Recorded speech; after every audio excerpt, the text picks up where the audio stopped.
Welcome to A Third Way. I am your host, Richard Garner. Today's episode brought to you by our friends at ZeroDB. What is ZeroDB? It's a drink, but it's more than a drink. I'd say it's a life solution in a stressed out world of high anxiety levels and unfortunately all too many options to caffeinate or lift your energy levels artificially. There aren't enough options. In fact, there are very few, if any, that actually help you quiet the noise. And that is what our friends at ZeroDB have brought to us. Again, it's not just a drink. I'd say it's a life solution. Go to drinkzerodb.com and find out where you can either order it on the website or check the store locator. It's in Whole Foods and a bunch of stores probably near you. drinkzerodb.com, check it out and quiet the noise.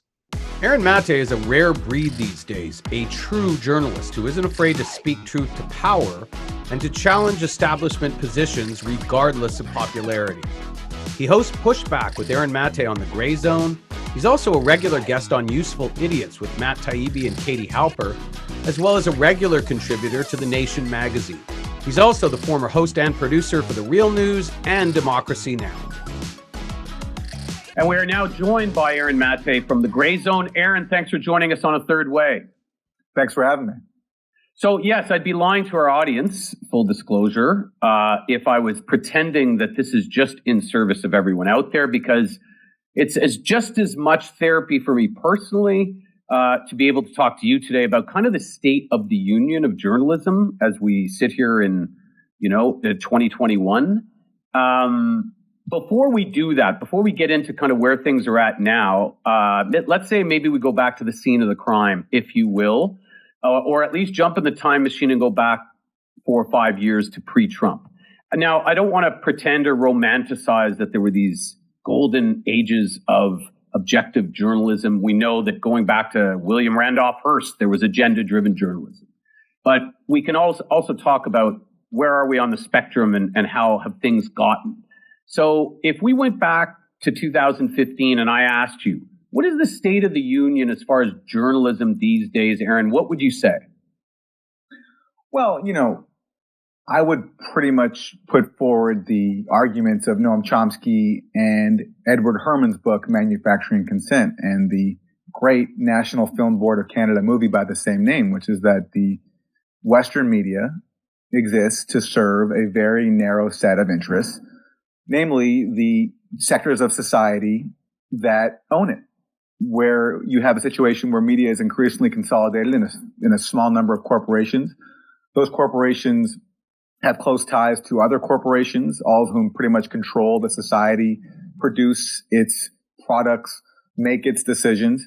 And the media wants to produce a product accordingly that not only, serves the interests of, our rulers of our society, but that also reflects their worldview, because people want to consume a product that actually matches where they are. You don't watch a show if you don't like it. And similarly, you probably won't read a newspaper or want to buy ads in a newspaper if it's saying the wrong things, if it's saying things that undermine your agenda and the agenda of the powerful. So that's been our media increasingly for a long time. It ramped up in the 1990s, I would say, when Bill Clinton in the U.S. Deregulated the telecommunications industry even more, allowing further corporate consolidation. And now you have this dystopian world where you have like a million different corporations when it comes to media under the umbrella of another bigger giant corporation. And that's pretty much where we are. And meanwhile, you have certain state media outlets in every single country. In Canada, we have the BBC. In the US, it's PBS, and in the UK, it's the BBC. And sometimes within these state outlets, actually, there's actually more room for dissent than you have in corporate outlets, because corporate outlets are ruled by the real masters of our society. But increasingly, then when it comes to CBC as well, or the BBC or PBS, I think things have gotten even more constrained than they used to be. Mm. So we have a hegemonic media system, and people, consciously or not, who want to work in that system internalize the guidelines of that system. So you just internalize what are the certain red lines that you will not cross? What are the things that you just cannot say? What are the things you cannot even acknowledge? And that's how manufacturing consent works. And it works beautifully. It's a very effective system. And, I just watched a great documentary made by Young Chang, who's a Canadian filmmaker. He made it for the NFB, which somehow is still allowed to produce, independent, valuable films, groundbreaking films. And the film is called This Is Not a Movie, and it's about Robert Fisk, who passed away recently in late 2020. And he's a veteran British journalist who covered the Middle East for, I think, more than 3 decades. He was based in Beirut. And he did it with a lot of courage and integrity. And he consistently challenged the hegemonic claims of the U.S. government and its allies, whether that's in Israel or in Iraq or in Syria or in Libya. And he was one of a kind.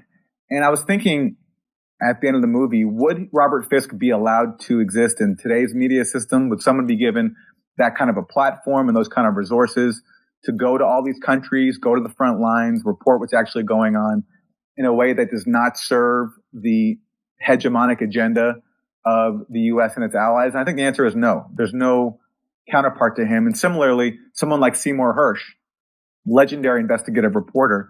Pulitzer Prize winner. Pulitzer Prize winner, has all the credentials, has broken all the stories that you can imagine. A legend. Even today, not in 2015, but in around 2017, he had some explosive stories about Syria, where the U.S. and its allies were heavily involved in a dirty war that destroyed the country. And Sy Hersh exposed a bunch of the fallacies of the allegations that were made of chemical weapons attacks by the Syrian government. And these allegations have been used to justify ongoing warfare on Syria by the U.S., the U.K., and their allies. And Sy Hersh did a bunch of reporting that undermined all of this, explosive revelations, a lot of which has since been corroborated by subsequent developments. Sy Hersh couldn't get that published in the U.S. He initially was going to publish one of the stories in the Washington Post. He had to go overseas to Europe, to the London Review of Books. And then for his next story, he had to go even further east to Germany for another story. So that speaks to how constrained U.S. media is getting, where even a legend who has done it all, like Sy Hersh, has been deemed non grata in certain circles, no longer publishing in the New Yorker, where he most recently was in the U.S., because he challenges the prevailing U.S. narrative. So certainly, if you look at those examples of just even Sy Hersh himself, he could exist maybe in 2015, but he could not exist in the U.S. corporate media system, at least as he used to today. Well, that really does sort of punctuate the point. And I'm not gonna age you, but I'll age myself. I was born and grew up in the 80s. Wasn't born in the 80s before. Grew up in the 80s and into the 90s. So I remember when manufacturing consent came out, and I remember the NFB film you're talking about, and I remember, and I try not to self-identify these days, but if I was going to be honest, most people would say, okay, well, where would you say Richard leans? They'd say, well, he's probably, left of Bernie, perhaps, in a lot of ways. Not entirely, but just to give you an idea. So I remember in my circles of friends, these academic, let's say, left-leaning liberals who were all about, bringing down the corporatocracy and that right-wing Republican sort of agenda, et cetera. And so everybody loved to talk about manufacturing consent. And I'm sure you remember this, Aaron, when people talked about the mainstream media not being exactly trustworthy because of this agenda that you're talking about that's explicitly laid out in manufacturing consent, it was liberals, Aaron, who were pumping this and saying, don't be naive. And it's an important part of speaking truth to power to be naturally skeptical. I wake up in the twilight zone, Aaron, in 2020, and everybody I know, and I mean literally the people themselves who I've said, wait a sec, I know you. Do you think I forgot you? Like, you're now telling me that if I am skeptical about mainstream media agendas, I'm a conspiracy theorist. So what happened there? Where did this sort of switcheroo happen, where all of a sudden most left-leaning people are saying, oh, mainstream media is what you trust, And 20 years ago, they were all parroting Noam Chomsky and manufacturing consent. Well, if you look back at manufacturing consent, Noam Chomsky was criticizing the liberal media, quote unquote, just as he much was the right-wing media. And in fact, he was actually criticizing the liberal media even more because it's the liberal media that has the veneer of respectability and has the veneer of objectivity and that has the attention of most liberals and a lot of people. I mean, that's really what the disposition of CNN or the New York Times or MSNBC or the Washington Post or CTV in Canada, Global, even the CBC is.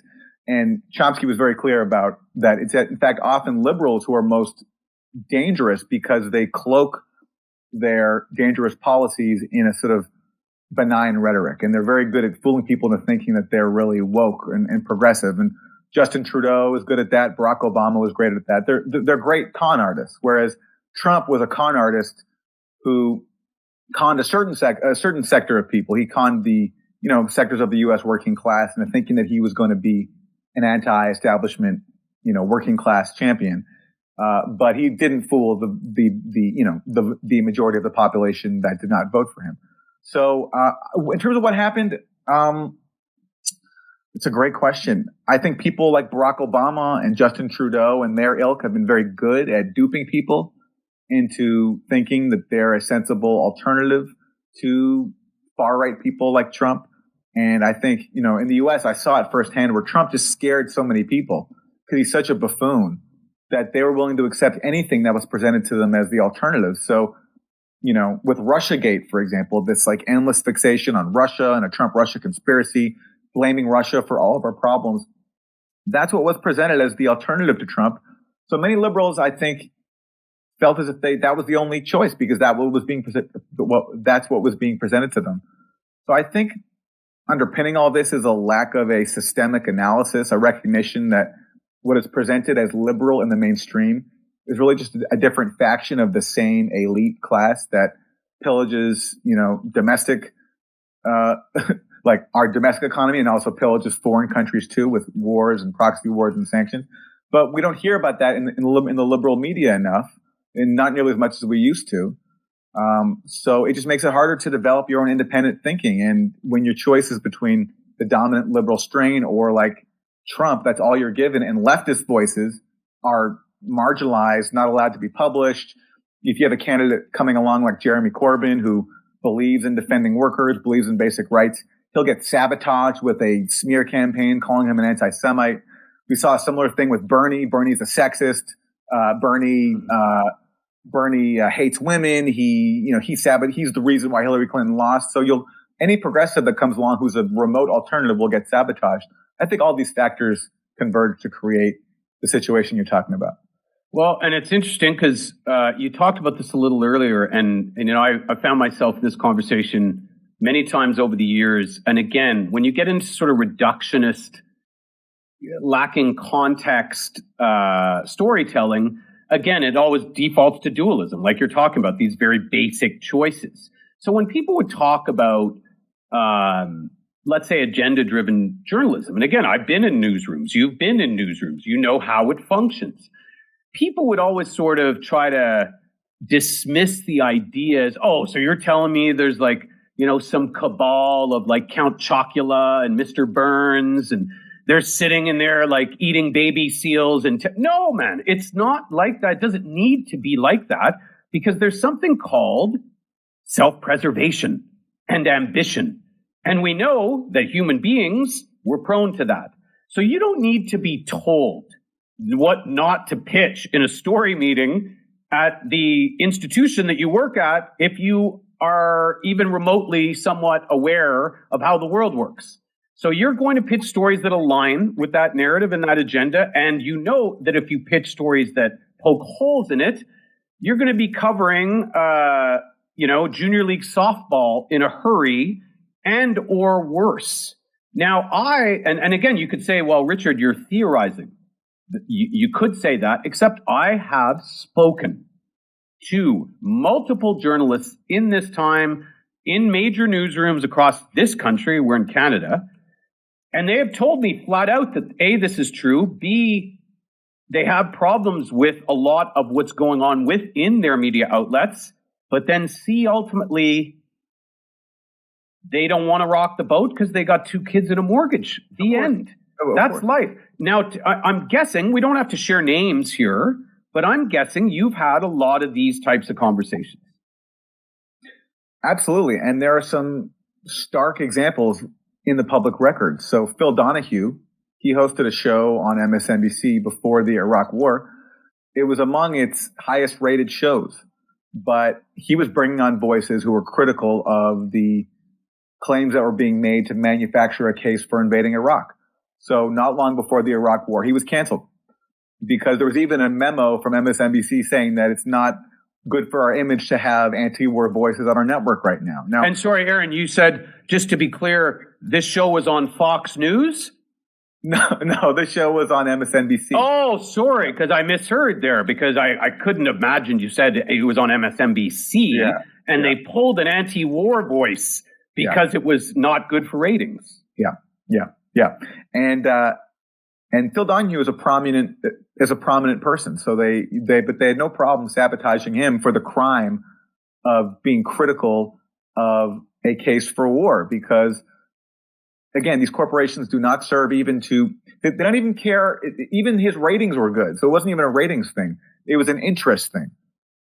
Advancing an anti-war agenda at a time of overwhelming bipartisan pro-war fervor, where both Democrats and Republicans were getting behind George W. Bush to invade Iraq, just was not good for MSNBC's class interests. And nobody from the White House told them to cancel Phil Donahue. They didn't need to.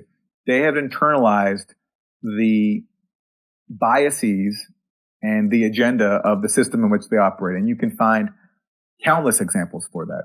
A good one is Russiagate, where for more than 3 years, you had this hysterical, nonstop fear-mongering about Russian social media trolls and hacked emails destroying Western democracy. And there was this grand conspiracy between Trump and Russia. And that explained why Trump was in the White House. And as soon as we got to the smoking gun of collusion, that was going to end the Trump nightmare.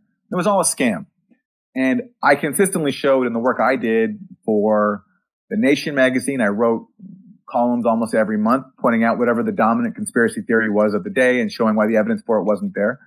So, but that kind of, just factual journalism wasn't permitted in the U.S. media because Russiagate was decided by the bipartisan U.S. establishment pretty much that it was a real thing. And viewers were not allowed to see the real facts. And they did it not because, they did it for a bunch of different reasons. And it's actually worth looking at why, because it speaks to how institutional imperatives guide the media and decide it. So in a case like Russiagate, that was a case of 2 factions of the elite against each other. But Trump had the opposition of a pretty big, wide swath of the elite. So you had the Democratic Party, which lost to Trump in 2016, and they lost to him because he painted himself as this anti-establishment working class champion, which was a con. So for Democrats to really meaningfully learn from their loss and to mount a real challenge to Trump, that would have meant them putting forward a real anti-establishment alternative to undermine his fake claims of being one who's going to drain the swamp. But the problem is doing that would undermine their own place within the swamp, would undermine their own power within the dysfunctional system that gave rise to Trump. So they couldn't do that.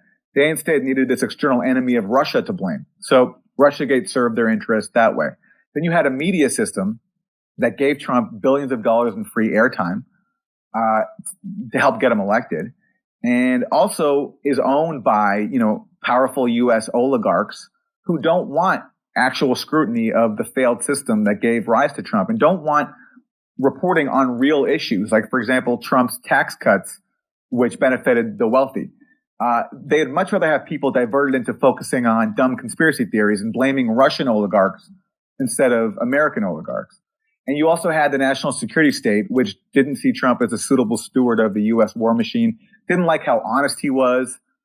So, for example, Barack Obama would keep U.S. troops in Syria probably, but he would never admit, like Trump did, that we're there to take the oil. So Trump being so honest was not good for the war machine. And Trump also, he won by talking about being an anti-interventionist, criticizing the wars on Libya, criticizing the wars in Iraq, criticizing the Clintons and the Bushes. And so that was no good. The U.S. elite didn't like that. And so, attributing all this to Russia was a way to stigmatize the appeal of his anti-interventionist rhetoric. So all these factors converged to give us Russiagate, which meant that the corporate media went along with it, and which completely then led to a media system in which none of the countervailing facts that showed it all to be a fraud were allowed to be mentioned. And there are many examples of that. And it's just interesting how even something so stupid, like a conspiracy theory, a mainstream conspiracy theory that Trump conspired with Russia, that there's a P-tape, that Michael Cohen went to Prague for secret meetings, that Carter Page went to Russia when was promised billions of dollars, all these stupid things that no one even cares about anymore. But that for a time were the dominant story in U.S. media because they served a certain interest. And so I think the default answer at a different time would be, well, you know what the solution is, Aaron? Outlets like Gray Zone, for instance, that the internet in this generation provides us with this alternative to be able to circumvent established media brands and outlets and be able to democratize the process a little more, to be able to allow for that investigative journalism that's no longer cost effective at major media brands, and really allow the sort of that fourth estate, the soul of the fourth estate, to still exist and people to find their own outlets. And there are outlets over at the Hill. There's obviously pretty much everybody at Substack and people like Matt Taibbi, yourself, and again, Gray Zone. And I could go to bed at night and say, well, you know what? We're good. Nothing to worry about. Except that all of a sudden you see the post-Trump, the aim is now being taken for these outlets that are saying the things that you're saying now. And because it's so dependent and interwoven into technology today with the platforms that we're on currently right now, being able to decide what's information and misinformation. Now, all of a sudden, you're seeing, and again, I don't want to put words in your mouth, but I'm seeing a level of concern, of urgency around censorship, around, diverting us away from being able to focus on stories like you're talking about. And if it's just the beginning now, where is this heading? How do you see this current environment? I agree with the picture that you lay out. We experience it at the Gray Zone. We get constantly accused of being Russian agents or funded by Russia, funded by China, all these smear attempts because people don't want to engage directly with the actual substance of our reporting because they can't. They can't refute us on the facts. And that coincides with, we've seen increased censorship of powerful tech platforms, of dissenting voices. At the Gray Zone, my colleague Max Blumenthal recently wrote an article based on UK government leaks showing a massive propaganda operation involving outlets like Reuters and the BBC in openly trying to undermine Russia. That was the aim of this propaganda operation. And so Max wrote this great piece. And after a couple of days after it being released, Twitter all of a sudden, when people would try to tweet out the link, Twitter added this warning label that we'd never seen before, which said, warning, these materials may have been obtained through hacking. And that didn't stop people from sharing it totally, but it did put some constraints on it. So if you wanted to share it or like it, you had to go through a process to verify you wanted to make sure to like it. And I think the effort there was to try to stigmatize it and make it look bad. But really, actually, I think most people see something saying this might be obtained through hacking, they're all the more interested. And we saw that when interest in this article shot right up and people wanted to share it because people, A, want to see material that is secret, and also B, don't accept these ridiculous attempts to stigmatize material and try to prevent people from seeing it. And so in terms of where it's going, I don't know. Certainly the power that certain corporations have like YouTube and Google, and the fact that there's now, it's fashionable now in some, I don't want to call them left, but some liberal circles to call for censorship, to call for canceling voices because they say the wrong thing, is very dangerous. And I don't know how many people who are saying it realize that what they're really enabling is a dangerous phenomenon where we're going to grant big corporations, unaccountable corporations, the right to police what content we see. And anybody who's remotely liberal, in theory, should not be supportive of that. And I just want to punctuate that specifically because, again, sort of to that overall thesis I have that's maybe going to be a book someday as to this sort of Twilight Zone switcheroo from, what I used to know to be liberal to now. I remember, again, aging myself. So people that grew up in the 80s remember that the massive assault on free speech was coming from the right? It was coming from evangelical Christians, the Jerry Falwells, etc. And, no matter who you were, if you were considered left-leaning, ACLU level left-leaning, well, of course you were out defending free speech, even if it meant defending Larry Flynt as he went all the way to the Supreme Court. And when people would have what you could argue from their perspective, if you were a more simple, like hard-leaning, maybe evangelical person, and you would say to somebody, I think if that person was being objective when you said, well, why would you defend this smut, this gross, this pornography? Like, what is it serving in terms of humanity? Why would you be going to these lengths to defend this person? And I remember being in these discussions because they were very complex and very difficult, but you would in the end say, look, I hear what you're saying, man. I empathize with what you're saying, but free speech is not a dissection of whether you like the content or not. It's about the ability as much as possible to speak freely and defend that regardless of whether you agree with it.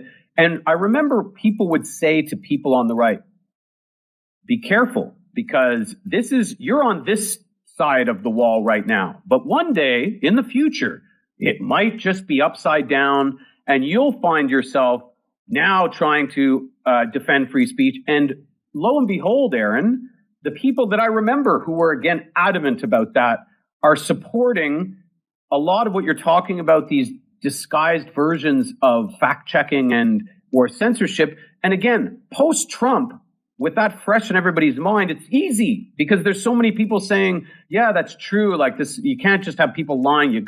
But in the end, who is going to make those decisions? Facebook? YouTube? The government? Like, give us an idea of how diverted this is from anybody that would say they believe in true, in the U.S. First Amendment rights, but also just free speech in general, and the importance that has with a free and open democracy and the Fourth Estate. I mean, look, either you believe in free speech or you don't.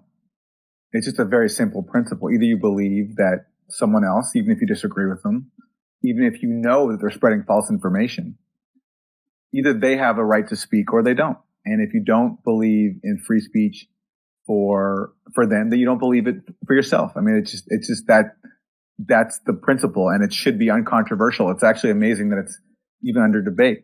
But the reason that it is because the violation of it has been sold to people as something necessary, something we need to do to protect ourselves. And that's why when someone like Julian Assange of WikiLeaks is imprisoned, kept in a cage now, forced to take refuge in the Ecuadorian embassy as he was for close to a decade, then that is somehow justified in the eyes of many people is because he's been portrayed as somehow some threat to Western democracy. So it's just incredible how many people have been convinced to stray from a principle that is foundational to a democracy, which is freedom of speech. And it's interesting to see more people on the right come around to arguments they used to oppose, in the same way that people on the right who used to oppose Julian Assange now actually defend him more than some liberals do. So, in the last days of the Trump administration, there was an effort to convince Trump to pardon Julian Assange. Sarah Palin did a recording of video coming out in support of Julian Assange, saying, you know what, wow, I misjudged him. What he's done is important. The leaks he gave out, exposed, serious abuses by the U.S. government, and he's a truth teller who does not deserve to be persecuted. That was a more powerful statement by Sarah Palin than anything we got from anybody in the Democratic Party, who didn't even actually talk about Julian Assange. But doesn't that, though, in the end, and we'll get you out of here after this. that example is about as good as you're going to come across. This, let's say, revelation, this epiphany that Sarah Palin had. But it speaks to what I think ultimately is a problem that isn't addressed ever, because it's psychological, it's sociological, it's anthropological, which is, it's not people waking up and all of a sudden,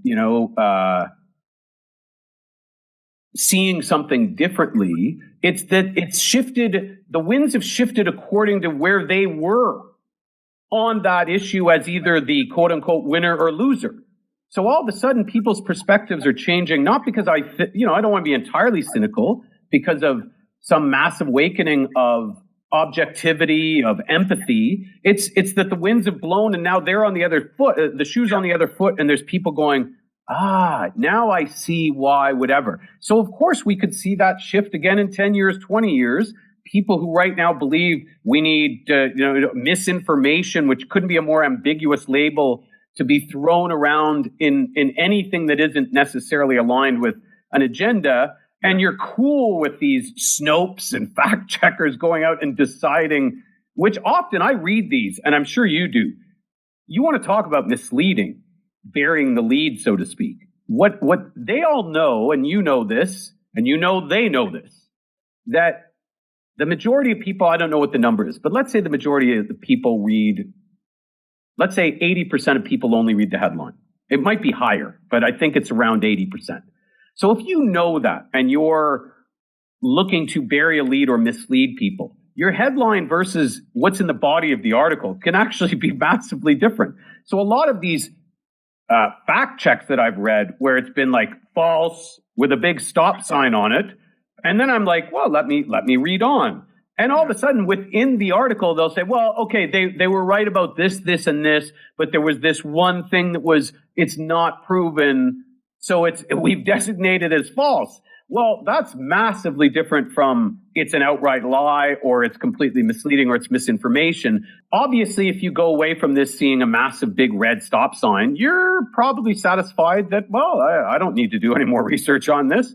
These fine fact checkers have done my work for me and they've designated this as misinformation or false. Yeah. And so this is the dangerous, road I see going forward, where you hear people using the terms, and it's ironic, and maybe this is the best way to put it. The legacy of Donald Trump, of all the things that he did and as preposterous as that period was, the irony might be that his legacy are two words: fake news.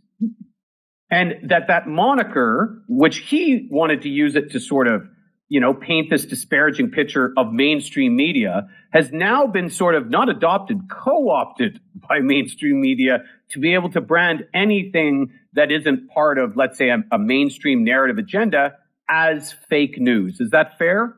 Absolutely. I mean, look, if you apply the standards that are being used now to police so-called misinformation, then none of the so-called reporting on Russiagate for the last 4 years would have been printable, because it was all bunk. It was lies about a Trump-Russia collusion conspiracy. It was, so by their own standards, they would not be allowed to print what they put out endlessly for more than 3 years. And you saw this stark example where, before the election, there was the New York Post story about Hunter Biden's business dealings abroad, which I don't think were particularly damning. I don't think they were enough to, for example, end Joe Biden's candidacy. No. It was just Hunter Biden being corrupt like everybody else is in Washington. Big deal. But you saw this, I've never seen anything like it, where basically you saw this unprecedented convergence of media, political, and so-called national security voices saying that this is disinformation, even Russian disinformation, even though there was no proof of that whatsoever.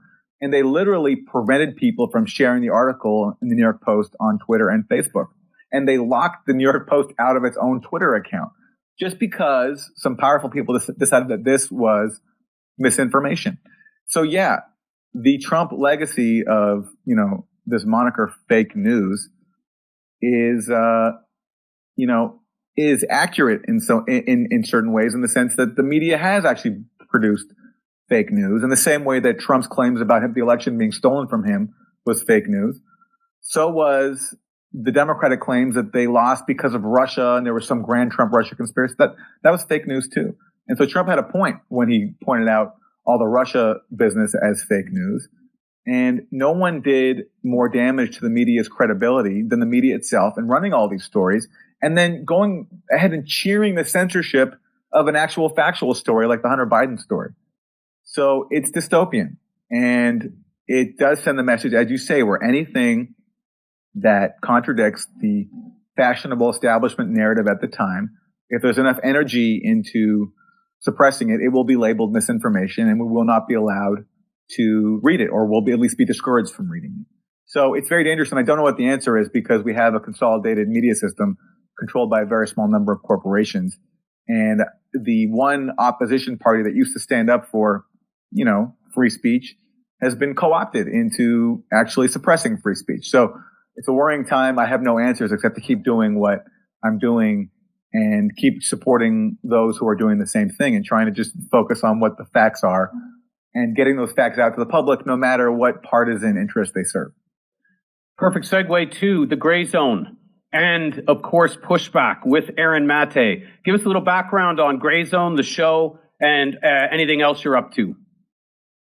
So the Gray Zone is an outlet founded by Max Blumenthal, and we focus mostly on foreign policy and the ways in which the U.S. is undermining foreign governments, targeting foreign populations in countries with governments that it wants to overthrow. And we do a lot of reporting around the world where this is happening, including Venezuela, Syria, anywhere that's the target of U.S. regime change and destabilization efforts. And that's something I've personally been interested in my whole life. I'm from Canada, and the first article I published in a newspaper was in the Toronto Star, and it was about Canada in 2004 joining with the Bush administration in overthrowing Haitian President Jean-Bertrand Aristide, the second time Jean-Bertrand Aristide was overthrown in a U.S.-backed coup. The first time was in 1991. And Aristide was, for a long time, the most popular politician in Haiti because he represented the poor majority, which was anathema to Haitian elites and to their allies in the U.S. and Canada and France. And so it's something I've always been interested in how these powerful Western powers who have no business doing anything beyond their own borders are constantly interfering with and undermining foreign countries. And that's where I put the most of my focus, and that's what the Gray Zone does too. And that's what I try to do at my podcast video show, Pushback. Well, keep doing it. Like you said, there's no definitive answer at this point, but it doesn't mean that, when you experience what we're experiencing now, all you can do is try to offer alternatives until you can't. And I would also say that, there's going to be a movement here, I think. I think the irony of, and maybe the misdiagnosis of the game board is that the loud extreme voices probably make up, 30% of the population max, maybe less, maybe 10% on each side, 15% on each side. So there's a massive percentage of the population here, elsewhere, throughout the world who aren't represented, who would fall more in the sort of middle of just being sort of decent people, little on the right, little on the left, but they just want to live their lives. They're not angry or hateful or outraged all the time. And they just want to be able to hear as much truth as they can. That market isn't being served. And in any other sharks all over that. Wow, there's 70% of the market not being served. But in this case, not so much. And I think we both know the answer to the why. As to why. So, shout out to Substack, shout out to Gray Zone, shout out again to Rising in the Hill, and anybody else out there that's doing this work because it's important. And we're going to do our best to sort of help support and amplify the things that you're doing every day. So, Aaron, great stuff. Keep it up on Pushback and the Gray Zone, and thanks for joining us today on A Third Way. Richard, thank you very much for the kind words and for having me. I really appreciate it.